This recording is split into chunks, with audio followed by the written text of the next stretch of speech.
নমস্কার বন্ধুরা, কেমন আছেন? শুভ দুপুর। বাইরে দেখুন বৃষ্টি পড়ছে, কি সুন্দর। আমি একটা জিনিস দেখাচ্ছি আপনাদের। দেখুন আমাদের সিদ্ধার্থ কি করছে। এই দেখুন ওপরে ঘরে চলে এসেছি, যেখানে আমার নতুন রান্নাঘর তৈরি হয়েছে। আর এখানে দেখাচ্ছি আমাদের সিদ্ধার্থ কি করছে। সেই যে সবাই দেখুন কি করছে।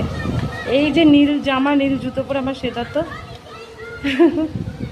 সব খুব বৃষ্টিতে খুব এনজয় করছে। বাচ্চারা পালিয়ে গেছে। বৃষ্টিটাও খুব জোর, মানে খুব সুন্দরভাবে পড়ছে বৃষ্টি। এদিকে দেখতে পাচ্ছেন বৃষ্টি। আর বাড়ির তো অবস্থা খুবই খারাপ, পুরো বাড়ি পুরো সিমেন্ট হয়ে রয়েছে।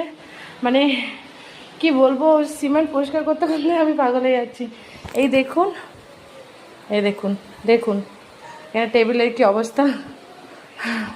এই দেখুন আমার আলমারি পুরো সাদা হয়ে গেছে, কারণ এখানে মার্বেল ফার্বেল কেটেছিল, টাইলসগুলো। এই রান্নাঘর কালকে লাস্ট কাজ হয়ে গেছে। এবার যা জলের মেশিন, চিমনি, ওগুলো আমি সব ফিট করাবো এরপরে, তাহলে আমার কাজ কমপ্লিট। আর এই বৃষ্টি উপভোগ করছি। বাচ্চারা সবাই দেখুন, এই যে বাচ্চারা আনন্দ করছে। এখনকার বাচ্চারা এমনিও আমাদের ছোটোবেলার মতো আনন্দ তারা করতেই পারে না, আমরা যেমনটা করেছি। আর আপনারা কি করছেন বৃষ্টির সময় আমাকে কমেন্টে জানান, আর আমার চ্যানেলটাকে সাপোর্ট করুন। ধন্যবাদ।